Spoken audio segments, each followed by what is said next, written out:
မင်္ဂလာပါခင်ဗျာကြောက်တန်းရှာနေကနေကြိုဆိုပါတယ်ကြောက်တန်းရှာနေရဆိုလို့ရှိရင်မြန်မာနိုင်ငံအထက်မှာဖြစ်ပေါ်နေတဲ့သတင်းထူးသတင်းဦးတွေကိုတင်ဆက်ပေးနေတာကြောင့်စောင့်မျှော်အားပေးနောက်ထောင်ကြဖို့အတွက်တောင်းဆိုပါရစေခင်ဗျာရုပ်ရှင်အစည်းအရုံးကိစ္စကိုကျော်မျိုးမင်းကပြောတာအမှန်ပဲတဲ့အမှန်ပြောတော့တိုက်ခိုက်ခံရပြီကိုမောင်ရေးတဲ့အမှန်ကိုပြောအဲ့တော့တနာပါလေဒီလောက်တိုက်ခိုက်ခံရတယ်ဆိုရင်ပဲကျေးဇူးတင်လိုက်ပါနော်ဒီတက်ပို့ပြီးတော့ကြီးလေးတဲ့ပြဿနာတွေရောက်လာနိုင်သေးတယ်မြန်မာပြည်မှာကမလွယ်ဘူးခင်ဗျားတို့အမှန်တရားပြောလို့မရဘူးနော်အမှန်တရားကသူတို့ပြောနေပြည်အမှန်တရားမြန်မာနိုင်ငံမှာသူရဲကောင်းမှန်ပြည်ရတာများတယ်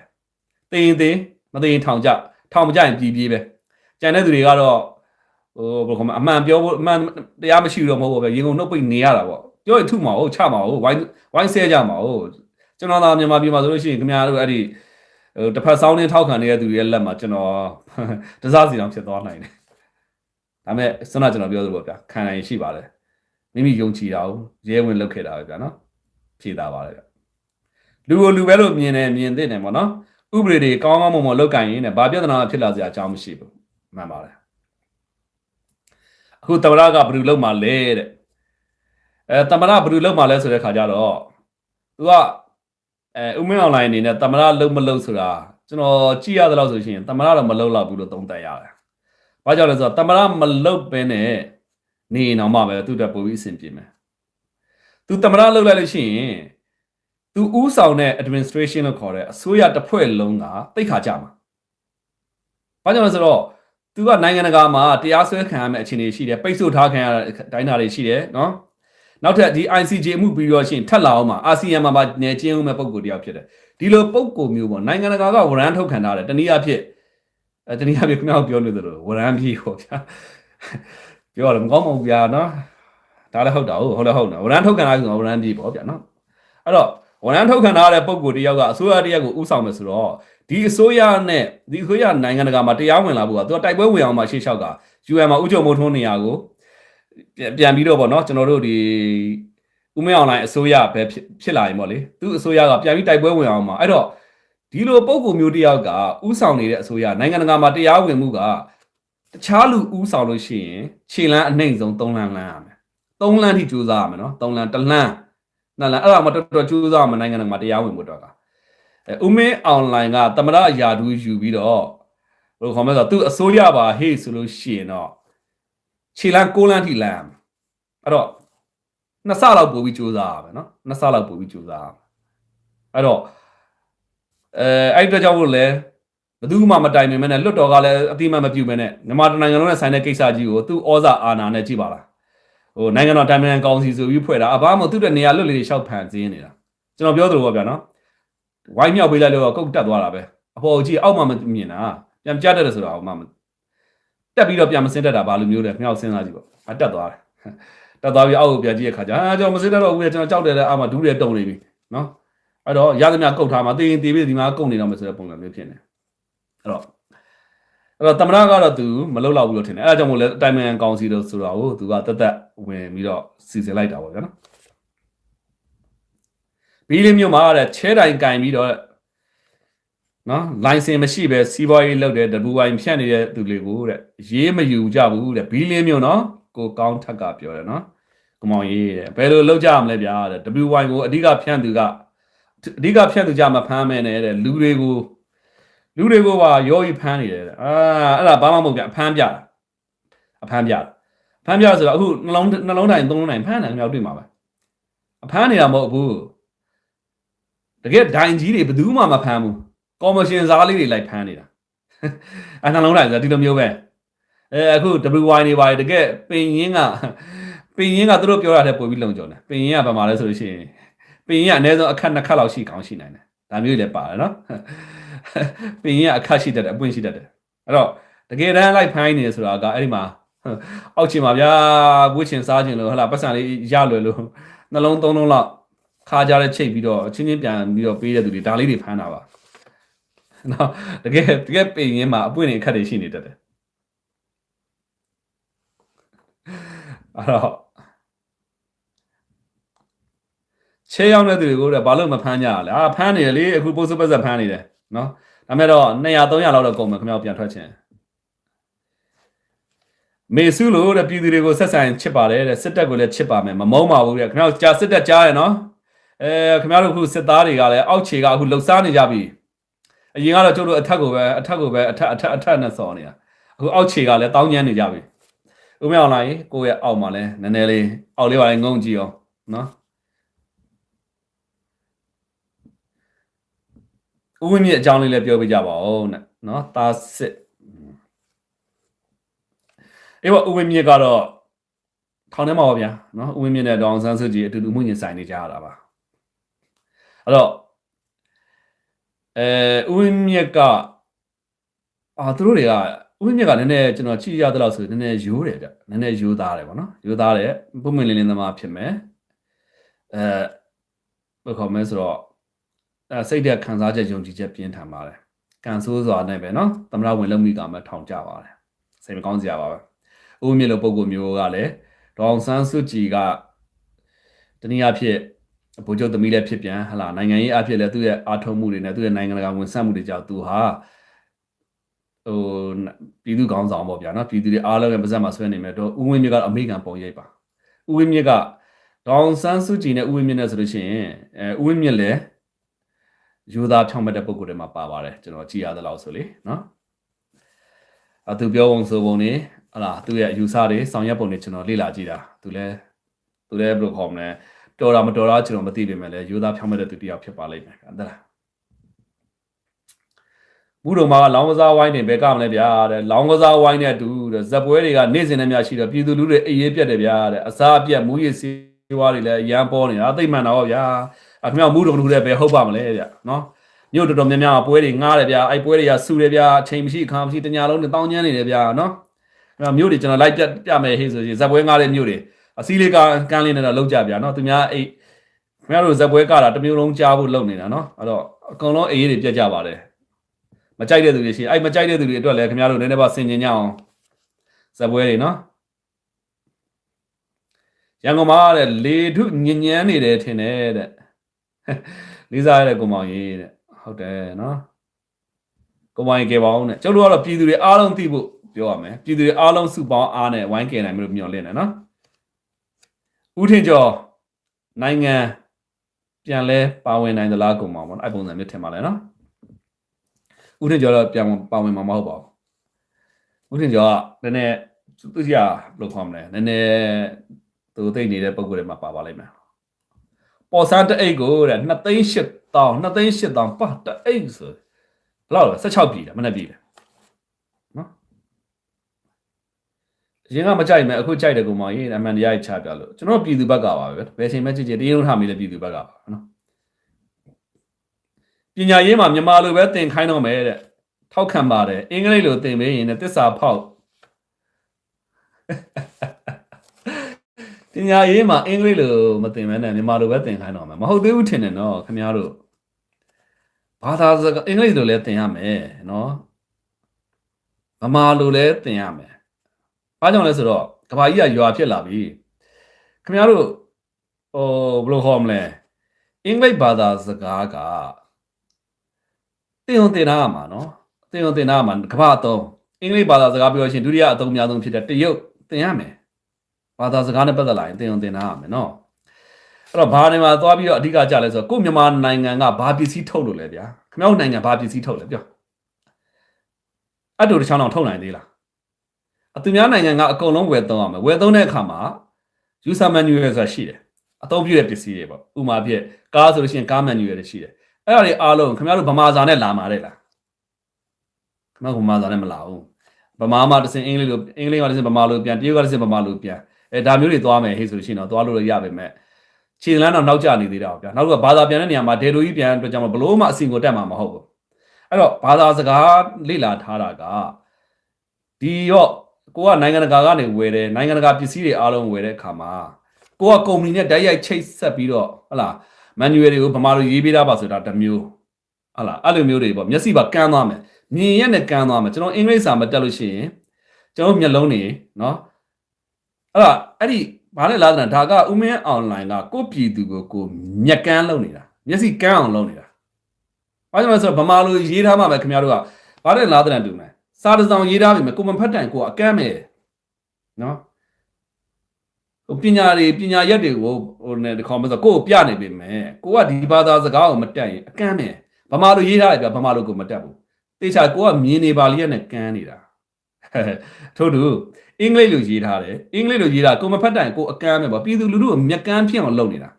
ာသူကိုယ်တိုင်ကန်းလို့မှအာမရဘူးပြည်သူကိုပါကန်းအောင်လုပ်ချင်းလို့ခေါ်တယ်နော်အဲ့တော့အင်္ဂလိပ်ဘာသာစကားကိုနားလေတက်ကြွလို့ရှိရင်ခင်ဗျားတို့မျက်စိကအခုခင်ဗျားတို့လူချင်းတူအောင်မှခင်ဗျားတို့မျက်စိနောက်နှလုံးပိုသွားတယ်နော်အင်္ဂလိပ်ဘာသာစကားတက်လို့ရှိရင်ဟာတရုတ်ဘာသာစကားတက်လို့ရှိရင်လူချင်းတူအောင်မှခင်ဗျားတို့မျက်စိနောက်နှလုံးပိုသွားတယ်အဲ့တော့လူတွေမျက်စိကန်းလေကြိုက်လေဆိုတဲ့ပုံကိုမျိုးသူကိုယ်တိုင်လည်းအကန်းနော်ပြည်သူကိုလည်းကန်းအောင်လုပ်မယ်ဟာသွားပြီတို့နိုင်ငံကန်းပြီအဲ့တော့ဘာမှသုံးစားလို့မရတဲ့ပြည်သူဖြစ်အောင်လုပ်တာတော်တော်ဆိုးပါတယ်နော်အခုမှလိုက်ကြည့်ဘူးလားတဲ့ရုပ်ဖြောင်းနေတဲ့ပညာရှိစကားပဲပြောတယ်ကျေးဇူးတင်ပါတယ်ခင်ဗျာနော်ဘယ်သူကတော့ကိုယ်ကောင်းတာပြောမကြိုက်ပဲနေမလဲဗျာနော်ကြိုက်ပါတယ်ဗျာနော်စစ်တက်လည်းမယူဘူး NUG လည်းမယူဘူးပြည်သူပဲဒုက္ခရောက်တယ်ဟုတ်ပါတယ်ဘယ်ဘက်မှမလိုက်တဲ့သူတွေပြည်သူတွေအများကြီးရှိပါတယ်အဲ့တော့မကန်းစီနဲ့လေကိုပြည်သူကိုကန်းအောင်မလုပ်ကြနဲ့လေနော်ဘာသာစကားလွတ်လပ်ခွင့်ရှိပါစ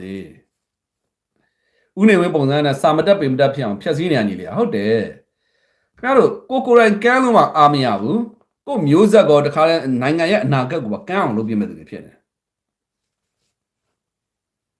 နော်အကန်းတို့တိုင်းကြီးဖြစ်မဖတ်ပေးဘူးဖတ်ပေးပါလေနော်ဖတ်ပေးပါလေလိုက်မှာပြောရလေးစားပါဟုတ်နော်ကြီးကန်းနဲ့ငယ်ကန်းအကုန်ကန်းအောင်လုပ်နေတာခင်ဗျားတို့ဒီလောက်တော့ဗျာကျွန်တော်ကဘယ်လိုခေါ်မလဲဆိုတော့ပြောရင်လည်းစကပုံပေးရင်လည်းရိုင်းသွားမယ်အဲ့လိုမှမပေးလို့ချင်းခင်ဗျားတို့ကနားမလဲဘူးကျုပ်ကဒီအရွယ်ကြီးရောက်မှပြောရင်မကောင်းဘူးဗျာလက်ပေးတင်တော့ပါဆိုလို့ရှိရင်ဒါမကောင်းတော့ဘူးနော်ဒီရွယ်ရောက်မှလက်ပေးတင်လို့လည်းခင်ဗျားလည်းမဟုတ်သေးပါဘူးဗျာ polytechnic ဆိုတဲ့ပညာရက်တောင်မှပဲဒီလောက်လေးနားလဲရင်တော့မစိုးဘူးနော်ဒါတွေကကျွန်တော်တို့လိုက်စလွင့်နေရခင်ဗျားတို့ဟိုဘယ်လိုခေါ်မလဲဆိုတော့နည်းနည်းလေးပေါ့နော်လေးပြောပြထားတာရှိပါတယ်เนาะကျွန်တော်လိုက်တယ်မှာအဲ့တော့အင်္ဂလိပ်ဘာသာရက်ကတင်ထားရမယ်နှစ်ဘာသာတင်ထားရမယ်เนาะဟိုရေးကြည့်တယ်သူများနိုင်ငံအင်္ဂလိပ်ဘာသာစကားအရှေ့တန်းတွန်းအောင်ကြိုးစားနေတယ်ဘာကြောင့်ကြိုးစားရလဲကဘာကြီးကရွာဖြစ်နေပြီရွာဖြစ်မှကြောက်နေတယ်တော်ဆိုးတဲ့လူတွေပါစစ်မှုတန်းခေါ်တာနဲ့စစ်ကြောရေးပို့တာလားဘယ်လိုလဲအဲ့လိုမဟုတ်ဘူးဗျသူတို့ကလူတယောက်ကိုဆွဲတယ်ဆိုအကြောင်းမျိုးရှာပြီးဆွဲတယ်ထုတယ်ဗျာလူကိုကြောက်ညွတ်သွားအောင်ပေါ့ကြောက်ရွံ့တိုင်းချင်းချောက်တယ်ပေါ့ဗျာချင်းချောက်ပြောလို့ရှိရင်စစ်တဲထည့်လိုက်တယ်ပေါ့ယူကြောင်မှုကြောင်တော့ဖြစ်သွားတဲ့သူတွေအများကြီးရှိတယ်စစ်တဲတော့မဝင်ရသေးဘူးကြောက်ရွံ့အောင်ထုပလိုက်တာအထုပြီးတော့ခေါ်တာထုနောက်ထောင်းပြီးခေါ်သွားပြီးတော့အေးနှစ်နည်းပေါ့ဗျာနော်ပါစထည့်မလားဒီကျွန်တော်တို့ဒီတန်နေထည့်မလားဆိုတာရှိသေးတာအဲ့တော့ဆိုးတယ်တော်တော်ဆိုးတယ်ကိုယ်လိုက်ကိုအရန်သဘောကျကျေးဇူးတင်ပါတယ်နော်ကိုမောင်ပြောတာအမှန်ပါ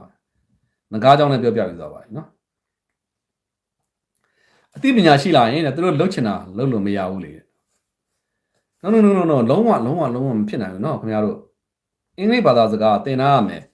နောက်ဆုံးပြောဗျာအင်္ဂလိပ်စကားဘာသာစကားမတက်လည်းနေဘာဖြစ်ဘူးတရုတ်စကားသင်တာဘာသာစကား2မျိုးလောက်ကတော့ခင်ဗျားတို့အနှိမ့်ဆုံးတက်ထားရမယ်ဘာကြောင့်လဲဆိုတော့ major နဲ့ minor နဲ့ထားရတယ်เนาะထားပေးရတယ်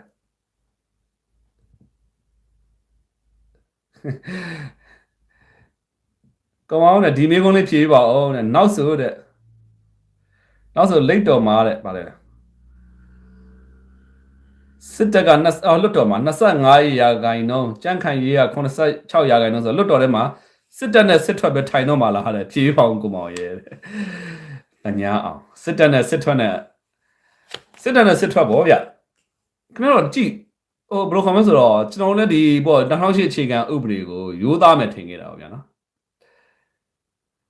ကြန့်ခိုင်ရေးကိုလည်းကျွန်တော်ကပါတီထင်ခဲ့တာကိုကြန့်ခိုင်ရေးကလည်းဘယ်ဟုတ်မလဲဗျပါတီမှမဟုတ်တာစစ်တပ်ကဘယ်လိုခေါ်မလဲဆိုတော့ဓာတ်ရိုက်အုပ်ချုပ်တာမကောင်းတဲ့အတွက်ကြောင့်မလို့ကိုစားအုပ်ချုပ်မှုဆိုပြီးဖွဲ့ပေးထားတာလ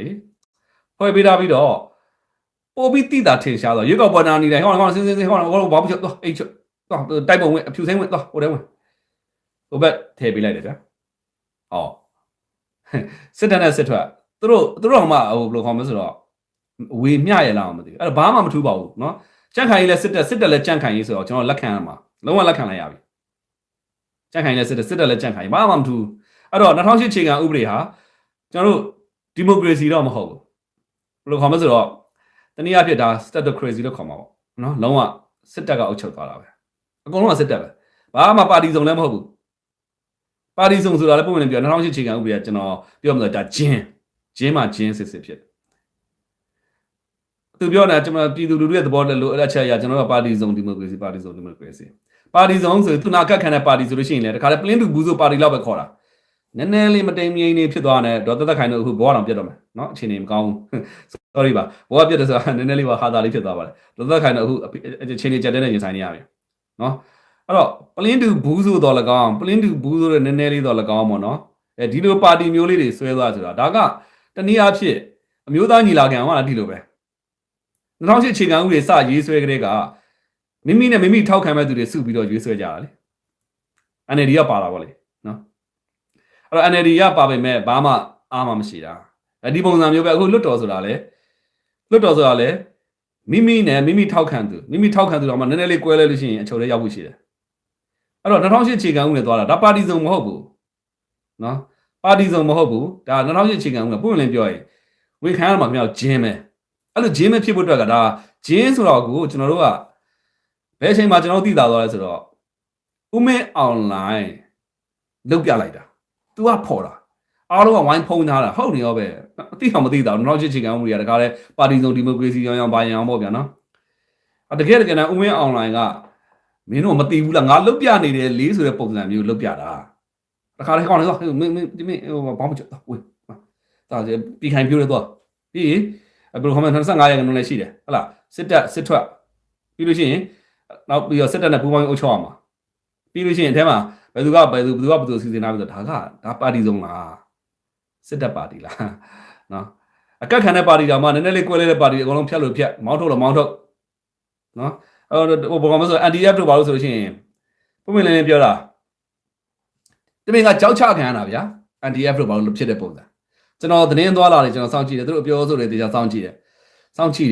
ကျွန်တော်ယူဆတယ်ကျွန်တော်အယူဆရဆိုလို့ရှိရင်ကြောက်ချခံရတာသိလားပါတီကစားဖွဲ့ပြီးဆိုကြတဲ့ကဝင်လာလိုက်တာလူတွေအများကြီးပဲအဲ့ဒီထဲမှာဝင်လာတာကဘယ်သူတွေထင်တော့လဲစစ်တပ်ကထောက်လိုင်းရေးတွေကြီးပဲဝင်လာတာနော်သူတို့ကပါစောင့်ကြည့်မဲ့ပါတီဆိုရှင်အကောင်လုံးကထည့်ထားပြီးသားထဲမှာနော်ပါအပြည်ခိုင်ပြိုးဆိုလို့ရှိရင်ဒီလိုမျိုးပြည်ခိုင်ပြိုးကလည်းစစ်တပ်ပါတီပဲဆိုတော့သူစီရိုက်ပဲတခါလဲဒေါ်သက်ခိုင်တို့ပါတီတွေထဲမှာသူတို့လူတွေထည့်ထားပြီးသားတကယ်ခင်ဗျားတို့ဒီတစ်ခေါက်ကရုပ်ပြက်လွန်းနေဗျာနော်ကျွန်တော်အကောင်လုံးမြင်နေတယ်ရုပ်ပြက်လွန်းနေတော်တော်ရုပ်ပြက်တယ်အဲ့တော့ဂျင်းဆိုမှလည်းကွာကျွန်တော်တို့ကအခုချိန်ထိအဲ့ဒီလက်နက်ကင်လမ်းစဉ်ဘလို့မအားပေးလို့မရပြည်သူသေးမှာဟုတ်ဗျာနော်အဲ့တော့အမှန်တရားတော့ပြောရလိုက်မယ်ပြည်သူတွေအထိနာမဲ့ဒီပေါ်လက်နက်ကင်လမ်းစဉ်တော့ကျွန်တော်မယုံကြည်သေးတဲ့အတွက်ကြောင့်ကျွန်တော်ဆဲချင်နဲ့ဆဲလို့ရတယ်နော်အဲ့တော့ကျွန်တော်လက်နက်ကင်လမ်းစဉ်တော့အာမေးပြရစီတယ်နော်ကျွန်တော်တို့ယုံကြည်နေတော့မယ်ပေါ့ပြောရမှာဗျာနော်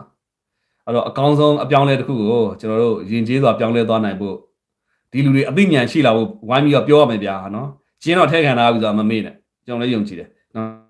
်ကျင်းထဲခံထားပြီအခုပေါ်လာမဲ့လွတ်တော်ဘလို့အဲ့တော့ကျွန်တော်တို့ဆန္ဒပြောကြောင်ကပြဝါဗျာကြွက်ခုတ်တတ်ဖို့ရည်ကြီးတယ်နင်ကျွန်တော်အချိန်လေးအောင်ကုန်လိုက်တယ်ဟုတ်တယ်ဒါကခဏလေးလွတ်သွားလုံးမသွားခင်လေးပြောတာအဲ့တော့ကြောင်ပြဝါကြွက်ခုတ်တတ်ပြီးတော့ဗျာနော်အခုကျွန်တော်တို့ပါတီစုံဒီမိုကရေစီဆိုပြီးတော့ကျွန်တော်ဂျင်းထဲခံလိုက်ရပြီဗျာနော်ကိုကြိုက်တဲ့ပါတီလေးတွေစုလိုက်တယ်နော်ကြိုက်တဲ့ပါတီထဲမှာမှသူတို့ထောက်လိုင်းရေးထည့်တာနဲတာမပြုတ်နေတာပဲ NDF ဝင်လာတာအားလုံးပေါင်းဝင်လာတာကျွန်တော်သူတို့ပြောပုံရဆိုရင်အားလုံးပေါင်း8000ကျော်တဲ့အင်အားအဲ့9000မပြည့်ဘူးဆိုပြီးတော့လုပ်ထည့်တယ်ကြည့်8000ကျော်အဲ့လိုပုံစံမျိုးတွေပေါ့အားလုံးကထောက်လိုင်းရေးထည့်တာပြီလားအဲ့တော့ပြည်ခိုင်ပြောလဲထောက်လိုင်းတခါလေးသိရမလားကိုလေးပြူပြောတယ်ပေါ့မျိုးပြလို့ပြောလဲပဲအမှန်တကယ်တော့တောနဲ့ကြီးတစ်ခုလိုပါဆိုသိမှန်လားအဲ့ဒါကြောင့်မို့လို့ကျွန်တော်တို့ဂျင်းတော်ထည့်ခံလိုက်ပါဗျာကြောင်းပြဝါပေါ့ဘယ်သူပဲဖြစ်ဖြစ်စစ်တပ်ပဲဖြစ်ဖြစ်ကောင်းတာလုပ်လို့ရှိရင်တော့လည်းလက်ခံရမှာဗျာခြားရွေးချယ်စရာမှမရှိတာနော်အဲ့ကြောင့်မို့လဲခင်ဗျားတို့တော်လန်ရေးပေါ့လက်နက်ကင်တော်လန်ရေးကိုကျွန်တော်အားမပေးပေမဲ့ကျွန်တော်အနေနဲ့ဂိရုဏာတတ်မိပါတယ်စာနာမိပါတယ်လို့ကျွန်တော်အမြဲပြောတာဘာကြောင့်လဲဆိုတော့ကိုတိုင်းလဲဂျင်းထည့်ခံတာဟုတ်ဗျာနော်ကျင်းတဲ့ခံကျွန်တော်တို့ရဲ့စိတ်စဉ်းစားပြည်သူလူထုဗျာဟိုဘယ်လိုကောင်းမလဲဆိုအသက်ထက်ဆိုင်နဲ့ဘာမှအရေးမကြီးတဲ့အခြေအနေပါမြန်မာနိုင်ငံမှာနော်လက်ရှိအခြေအနေမှာအဲ့တော့ကျွန်တော် ဂျင်းထက်ခံတာအတွက်ကိုယ်တိုင်ဂျင်းထက်ခံတဲ့အတွက်ကြောင့်မို့လို့ကိုယ်စန့်ကျင်နေတဲ့သူကိုလည်းကိုကစာနာရမယ်ကျွန်တော်ဆိုလို့ရှိရင်ခင်ဗျားတို့တော်လိုင်းကြီးကဝိုင်းစေတာပါဗျာနော်ဒါပေမဲ့လည်းစာနာပါတယ်နော်ခင်ဗျားတို့ကလည်းအမှန်မြင်နေရတယ်ကျွန်တော်လည်းအမှန်မြင်တာပဲအမှန်မြင်မြင်ပဲလည်းအမှန်တရားမှဖော်ထုတ်လို့မရသေးတာဗျာနော်အဲ့တော့ဒီတိုင်းလေးကြောင်စတော့ကျွန်တော်ပြောသလိုကြောင်ကပြဝါပြကြွက်ခုတ်တက်လို့ရှိရင်ဒါကိုယ့်အိမ်မှာကြွက်ရှင်းတာပါပဲထို့တူပဲစစ်တပ်ကအုပ်ချုပ်ပေါ့ဗျာနော်ဟိုပြည်ခိုင်ခွေးပဲအုပ်ချုပ်ပေါ့ဗျာနော်ပါတီစုံဆိုပြီးဂျင်းမဲ့ထဲခံပါနော်ပြည်သူလူထုရဲ့အခွင့်အရေးတွေကိုအမခံပေးမယ်နိုင်ငံကောင်းအောင်လုပ်ပေးမယ်ဟေ့ဆိုလို့ရှိရင်တော့တဖြည်းဖြည်းနဲ့ဒါကြောင်ပါပဲလို့နော်ကြောင်ကောင်းတကောင်ပါပဲလို့သတ်မှတ်မှာပဲလေအဲ့တော့ဘယ်လိုလုပ်မလဲနော်တိနေပါဗျာနော်ရုံပါစစ်တပ်ကိုလက်နက်ကင်လမ်းစဉ်နဲ့မရှင်းရင်ဘယ်လိုရှင်းမလဲအလင်းပြပါအောင်ကိုမခင်ဗျားတို့ကြောက်ကဒါကြလေဘေးကိုလေဘယ်လိုခေါ်မလဲဆိုလို့ရှိရင်လေဘေးညစ်ပြီးသားမေးပါတော့ဗျာရိုးတန်းမမေးပါနဲ့အားကြောင့်မို့လဲအသိဉာဏ်နဲ့ရှင်းရမှာဗျာနော်ကျွန်တော်အသိဉာဏ်နဲ့အားလုံးပေါ့ခေါင်းဆောင်ကနေစပြီးတော့လောက်ငယ်သားအားလုံးပြည်သူတွေအထိအသိဉာဏ်နဲ့ပေးနိုင်ဖို့နော်ဟိုဆွေးနွေးဖို့ပြောဆိုဖို့ကြောတောင်းရည်မယ်ဗျာနော်တဖြည်းဖြည်းတော့ပြောင်းလဲသွားနိုင်မယ်လို့ကျွန်တော်မျှော်လင့်နေသေးပါကျွန်တော် like လေးချပြစေနော်လုပ်ချိန်လေးရောက်ပြီဆိုတော့အားလုံးချစ်ခင်လေးစားလေးရပါဗျာနော်